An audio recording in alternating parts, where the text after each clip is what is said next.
Assalamualaikum warahmatullahi wabarakatuh.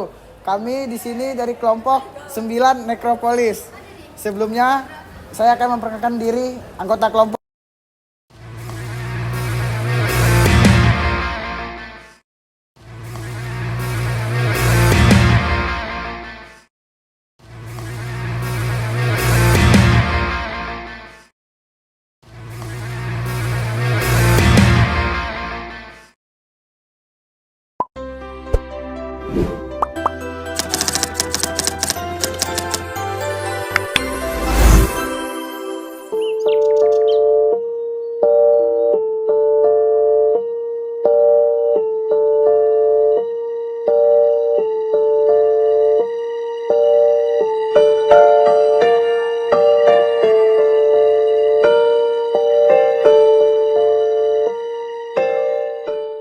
Lewis Mumford membagi perkembangan wilayah kota menjadi 6 tahap, yaitu Eopolis, Polis, Metropolis, Megalopolis, Tyrannopolis, dan Nekropolis. Tahap Nekropolis adalah tahap di mana kota dapat disebut sebagai kota mati, the city of death. Kota nekropolis dalam Kamus Besar Bahasa Indonesia KBBI adalah kota yang telah mendekati kancuran. Kota nekropolis merupakan salah satu klasifikasi kota berdasarkan tahap perkembangannya yang dikemukakan oleh Lewis Mumford. Kota nekropolis identik sebagai sebutan untuk kota mati. Disebut demikian karena kondisi kota ini sangat minim penduduk atau bahkan hampir tidak ada. Keadaan tersebut sangat bertolak belakang dengan situasi perkotaan yang seharusnya yakni ramai dan menjadi pusat dari berbagai fasilitas kehidupan. Namun, di kota ini hanyalah sisa-sisa atau tinggal sejarahnya saja.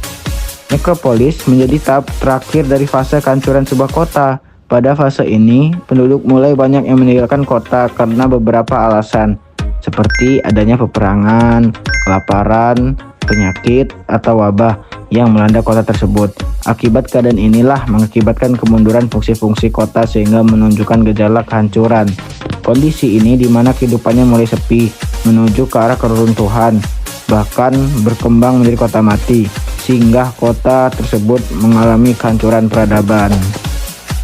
Unsur-unsur terjadinya fase nekropolis.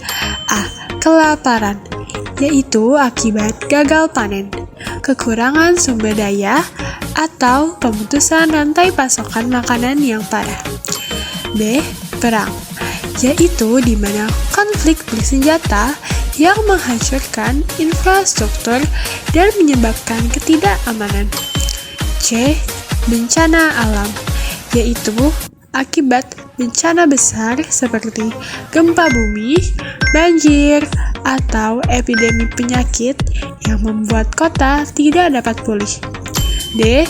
Sistem tata kota yang buruk, yaitu seperti kebijakan kota yang tidak efektif, pengelolaan yang buruk, atau penolakan terhadap perubahan yang menyebabkan stagnasi dan akhirnya kehancuran. Selanjutnya, ciri-ciri kota nekropolis, yaitu kehancuran dan ditinggalkan. Ini adalah ciri paling fundamental di mana kota menjadi tidak layak huni dan penduduknya mengungsi di tempat lain. Dan ciri selanjutnya, kota nekropolis memiliki sedikit penduduk dan hanya memiliki sedikit tanda-tanda kehidupan di dalam kotanya. Kota nekropolis juga seperti kota yang terlihat hancur dan terbengkalai. Hal-hal tersebut dapat dilihat dari sebagian wilayah kotanya yang menyatu dengan alam. Contohnya seperti tumbuh-tumbuhan yang sudah menutupi sebagian bangunan atau infrastruktur kota. Berikut adalah beberapa contoh dari kota nekropolis dan sejarah singkatnya. Yang pertama yaitu hadir dari Amerika. Centralia, Amerika. Bagi kamu penggemar film horor pasti tahu dong film Silent Hill. Dan gak asing dengan latar kota hantu yang bikin merinding. Nah, asal kamu tahu ya guys, latar tempat di film itu berdasarkan pada sebuah tempat yang sudah lama terlantar dan beneran ada loh guys. yaitu Pennsylvania. Sudah lama ditinggalkan oleh para penduduknya karena kebakaran yang berasal dari tanah yang tak kunjung padam, sekitar 60 tahun lalu. Centralia adalah kota pertambangan batu bara yang dihuni 1.000 orang dari tahun 1962 silam. Kebakaran besar terjadi di dalam labirin bawah tanah tempat tambang batu bara berada. Mengerikannya, kebakaran ini tidak terlihat dari permukaan guys, karena kondisi jalan yang retak parah membuat kota ini seolah-olah mengalami bencana besar yang mengerikan. Asap dan gas beracun keluar dari celah retakan jalan, lalu memenuhi seluruh kota. Karena bencana yang terus membesar, akhirnya pemerintah Amerika Serikat berelokasi para penduduknya agar pindah dari tempat tinggalnya. Namun demikian, masih ada beberapa warga yang memilih untuk tetap tinggal di kota tersebut. Dilansir dari ADN Times tahun 2017, hanya tersisa 6 orang yang tinggal di Centralia.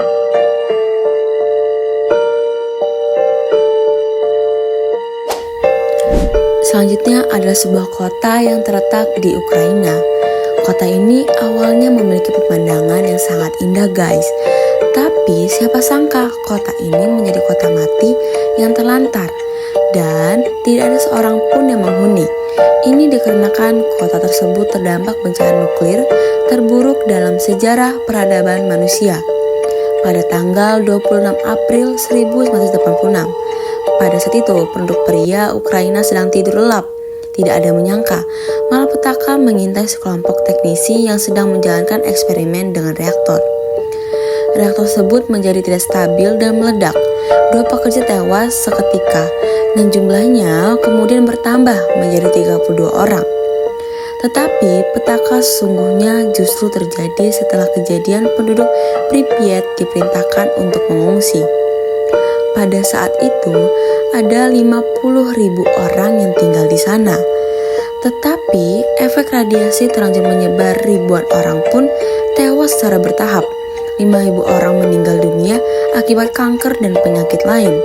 Meskipun begitu, saat ini banyak wisatawan yang penasaran dengan kondisi kota Pripyat setelah kejadian ini.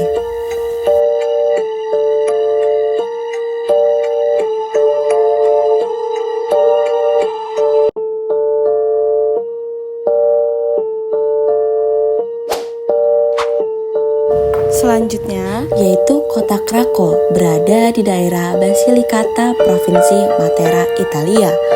Kota Krakow terletak di atas bukit dan luasnya sekitar 76 km persegi. Ciri khas kota Krakow ada terlihat dari bentuk tanahnya yang bergelombang dan banyak ditanami gandum.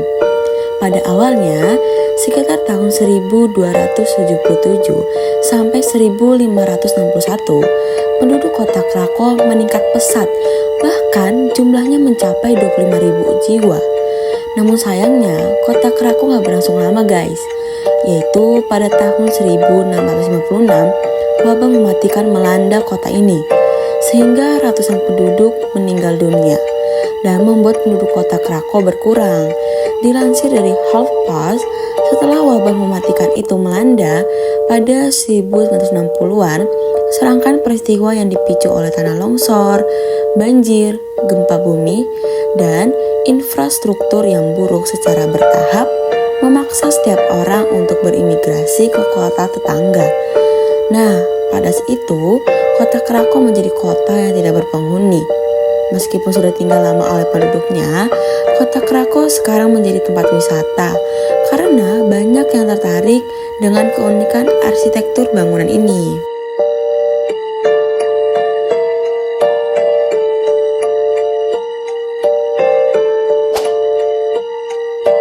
Selanjutnya, kota Oradour-sur-Glane, yaitu tragedi kekejaman pada 10 Juni 1944. Pada tanggal tersebut, pasukan elit Nazi dikenal sebagai Waffen-SS menyerang Oradour-sur-Glane. Mereka membunuh secara brutal sekitar 642 penduduk, termasuk laki-laki yang ditembak di lumbung dan perempuan serta anak-anak yang dikurung di gereja dan dihancurkan dengan granat atau bahan peledak lainnya. Oradour-sur-Glane menjadi kota mati karena tragedi pembantaian massal yang menghancurkan seluruh komunitas dan bangunan fisiknya. Dicadangkan sebagai monumen tanpa rekonstruksi fisik, desa ini bertahan sebagai pengingat sejarah kelam umat manusia.